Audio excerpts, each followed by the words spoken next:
And I went to give him the checkered flag. And we used to do the lap of honour at that time in my pickup truck. So somebody would hop in the driver's seat, and me and whoever had won would get in the back, and we'd do a lap of honour with the flag and the trophy. And he said, those trousers of yours are far too fucking clean. He said, I'm going to put you in that puddle. And I said, no, you ain't. And I just wrapped my leg round his leg and straightened it and got my arm round his throat, and the scream is still reverberating in my ear. And he said, Jesus Christ, you'll break my leg. I said, yes, I will. Fucking let me go. So anyway, said he grabbed me the other side. He was going to, so I did the same to that side as well. And he couldn't believe how strong I was. But that's when I was working out at Capey's gym on a regular basis, and I was bloody strong, right, in those days. And that'd be back, it'd be in the 80s, mid 80s, I think. So, yeah, talking about that then. So tell me, like, well, let me, because I dragged out some of the old videos of a well-known for people of, I suppose, my vintage. So I was born in 74, right? So like sort of stuff I used to watch on telly. 81, 82, 83, and people that were in the, in the media at that time was obviously Geoff Capes, and world's strongest man and all the rest of that. Let me see if I can dig in, because you can tell me the story that you told me a little while ago about how your paths crossed, because I quite like to hear that again. So tell me all about this. Tell me all about Geoff Capes. So tell me about how your paths crossed. Geoff Capes, yeah. So I should just say at this point. So Geoff Capes, sorry to interrupt. Yep. I should have introduced. So Geoff Capes was double world strongest man. Still holds. I didn't realise this until I just did a bit of Googling. Still holds the British record for shot put. Shot put, yeah. To what was it? 40. Actually, I did write this down. Whatever it was, meters. I think you won Olympic gold as well. I'm not sure. Yeah, it was Commonwealth gold, I think. Yeah, he was. What was it? 21.68 meters, which was set in 1980. Hasn't officially been beaten yet, believe it or not. So he's a well-known cultural figure, but he was a local fella to you. So you tell me the story of that then. I can't remember when I first met him exactly. I didn't go to his gym for a long time after I got to know him. But I was a driver mechanic for Cootland Surfacing in Spalding for a number of years, which is where I worked with Les Pell, my late pal, whose birthday would have been today. And I'd gone to one of the paint suppliers or part suppliers in Spalding to get some bits for one of the vans we were repairing at the time. And I knew KP, but I'd never had a lot to do with him.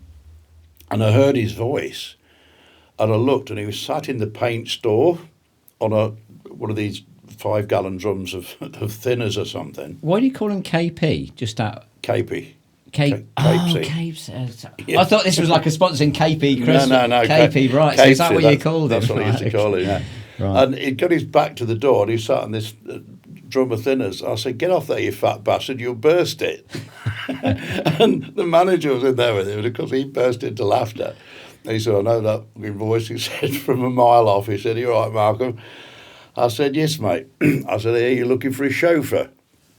Can't have the job. He said, you can fuck off. I'm not going to ride passenger with you anywhere. He said, I've known you too long. So that was when we really started to get chatty. But didn't you have? Was it something I heard? Now, don't tell me if I'm imagining this. It was something about something happened in a nightclub. Was there some altercation in a nightclub, or am I making that up? Am I imagining that? I think you're probably making that up. Right. Okay. I thought you'd had some kind of alteration or something, and then you altercation, and you said that he was known as a bit of a. He was a rough hand. Yeah. He was in the police force from a fairly early age, but he'd been bouncer at various clubs before. That's what it. Well. There we go. He was a bouncer at a club, and so he was a bit of a. Yeah, he was a bit of a lad. Right. And then he took over this building and turned it into a gymnasium in Spalding. While he was, I think it was after he had finished his shot putting career, and he was into the world's strongest man thing. I should put this while we're playing this. I'll put this on the background because it's quite a cool. It's quite a cool video of. I'll keep it nice and quiet in the background. Yeah. It's, European Indoor Gold Medal again in Gothenburg. Yeah, 76. You see, so.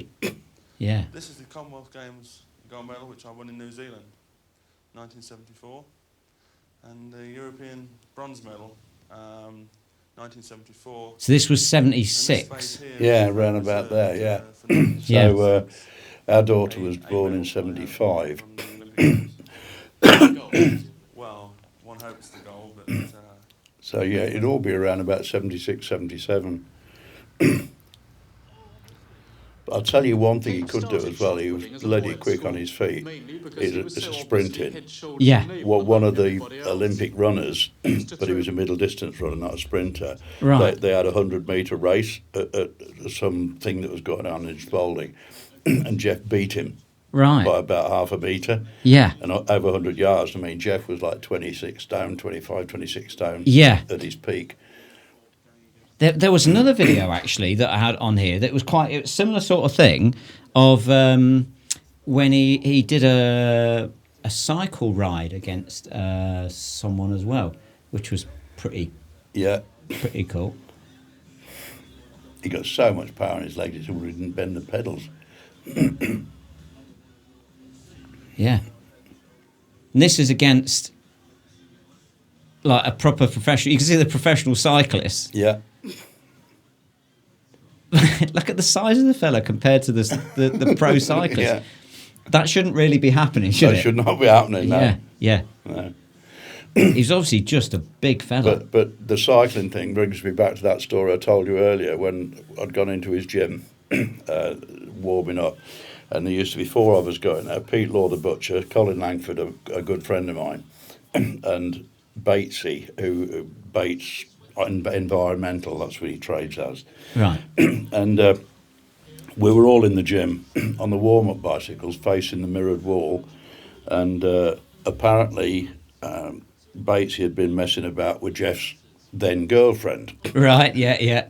And he never even looked round to see, he just saw Geoff come through the door, and he said, "Oh, here comes Fat Knackers." And Geoff said, "I heard that," and he walked in between us. We were on these exercise bikes warming up, and he put his arm on my shoulder. "You all right, Stevie?" I said, "Yes, mate, I'm thinking." He grabbed Batesy around the waist and lifted him up.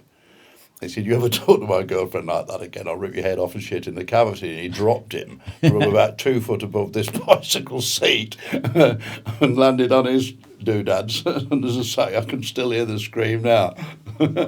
So he never messed Cashy about anymore after that. But I mean, when you think about it, he was such a massive, strong guy, and his hobby was Well, breeding budgies. it's yes. So I actually randomly there is a little piece on here about him breeding the budgies actually, because I actually met him briefly, and it was only then I found out that you knew who he was when I put it on social media. I've got a photo in a minute, I'll show you. There you go. And then you said, "Oh, you should have said hello to him from me." I was like, "How do you know Geoff Capes?" It's like He only lived about 2 miles from me. That's Right. at Pinchbeck, the approach to Pinchbeck from the Podol Road. I mean, that's when he was doing World's Strongest Man back then. He was still doing that. Yeah. Because he had a Rick Brown, Grizzly Brown, an American. He used to Kentucky, Louisville, Kentucky. He came from. Oh, okay, yeah. Same place as Muhammad Ali. Yeah, they knew each other. And he came. He used to come across to the Geoff in his police uniform. Look. He used to come across and do the Highland Games and stuff like that. That's right, yeah. Yeah, and I used to use a restaurant called Nick's in Spalding, and Geoff used to go in there, and he used to bring Grizzly in there, and it was our wedding anniversary, and we were sat in the dining room, and he leaned over and he said, "All right, guys, happy anniversary." I said, "Thanks, Geoff." And then the next thing, this bloody bottle of champagne came through, and it's a really expensive bottle of champagne as well. Right. And the owner, Nick, he brought it himself and some glasses and poured it out. He said, "This is courtesy of Grizzly. He sends his regards." Nice. Yeah. And we went for a trip to Paris, Annie and I did, for a weekend in Paris, and I got absolutely pissed. We'd been out for a couple of drinks on the Saturday afternoon. We'd gone back to the hotel, and there was a guy sat at a bar stool next to us, and he'd got this really vivid American accent. I said, that sounds like a Louisville, Kentucky accent. He said, geez, it is. He said, how do you know that? And I said, well, I know Rick Brown. Well, that was it. And he went to the room to have a shower and whatnot. I said, I'll see you in a half hour. I got up to the room about 9 o'clock at night. I was completely hammered. Yeah. Yeah.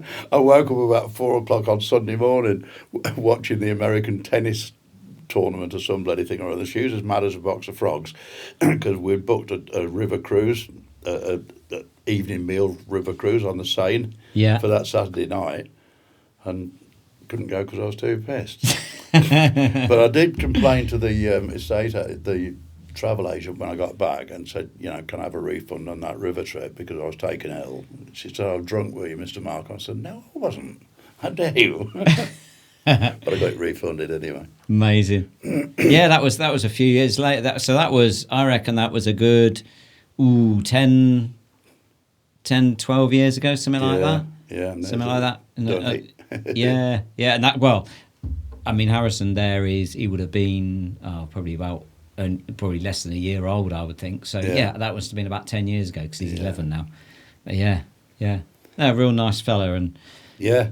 So you ended up going down his gym quite a lot, and 3 times a week, Monday, Wednesday, Friday. Right. Straight from down to the pub. You know, you've got to keep things right, ain't you? Nice even balance. Nice balance. Talking of which, you need to drink some of your pint, mate.